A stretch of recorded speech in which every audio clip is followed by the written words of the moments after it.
घरामध्ये सगळं तसंच होतं. हॉलमधलं घड्याळ टिकटिक वाजत राहायचं. खिडकीतून येणारा सकाळचा प्रकाश तसंच जमिनीवर पडायचा.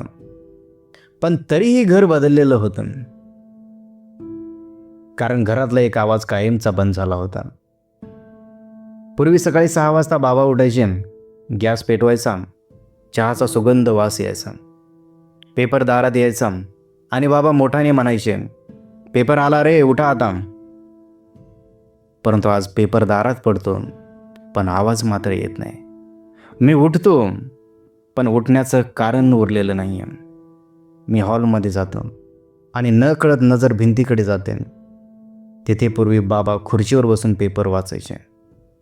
आज तिथे त्यांचा फोटो लावलेला आहे. फोटोभोवती फुलांचा हार, खाली अगरबत्तीचा धूर आणि बाजूला एक शांतता आहे. तर नमस्कार मित्रांनो, मी आहे संतोष कांबळे आणि आपण पाहतात SK टॉक मराठी.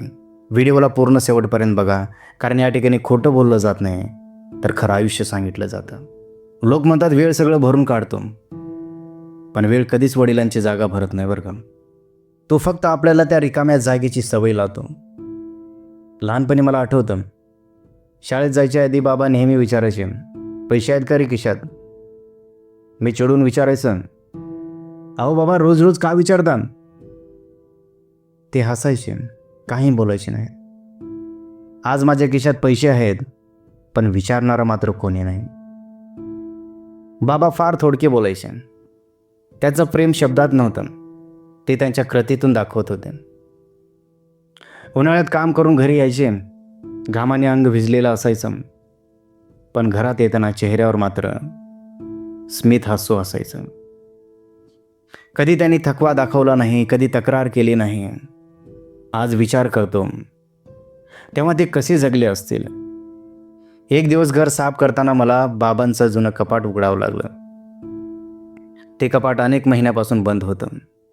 दरवाजा उघडला आणि त्यात मला बाबांचे जुने कपडे, जुने दिवस, जुन्या आठवणी आल्या. त्यात एक जुना शर्ट होता.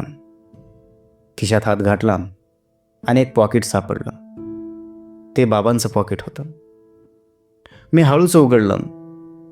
त्यात काही जुनं बिल, आधार कार्ड आणि एक छोटासा दुमडलेला कागद होता. तो कागद मी उघडला आणि माझे हात थरथरले.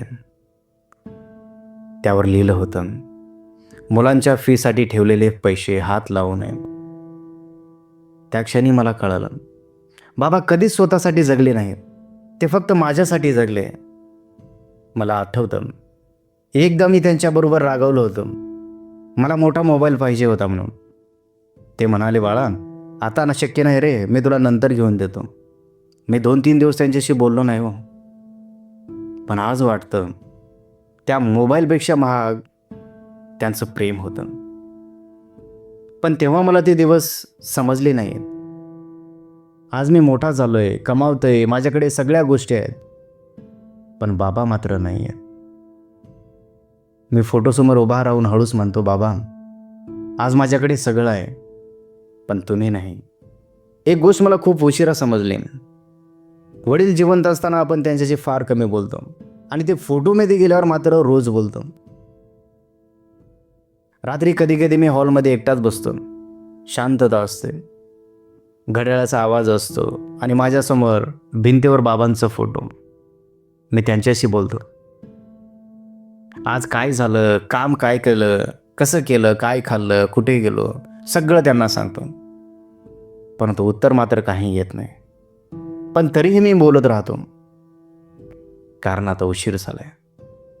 म्हणून सांगतो मित्रांनो, आज जर तुमचे बाबा जिवंत असतील ना, तर या व्हिडिओला इथेच थांबवा आणि फक्त एकदा बोला, बाबा स्वतःची काळजी घ्या. कारण एक दिवस बाबा घरात नसतात, ते फोटोमध्ये असतात आणि त्यावेळेस त्यांच्याशी बोलून काहीच उपयोग नसतो. ही कहाणी जर तुम्हाला थोडीशी मनाला लागली असेल तर कमेंटमध्ये बाबा असे जरूर लिहा. आणि हो, या व्हिडिओला जास्तीत जास्त शेअर करा. अशा व्यक्तीला शेअर करा ज्यांनी आपल्या वडिलांशी बोलणं बंद केलेलं आहे. त्या व्यक्तीला हा व्हिडिओ जरूर शेअर करा. तर चला आपण भेटूया आणखीन असेच नवीन व्हिडिओमध्ये.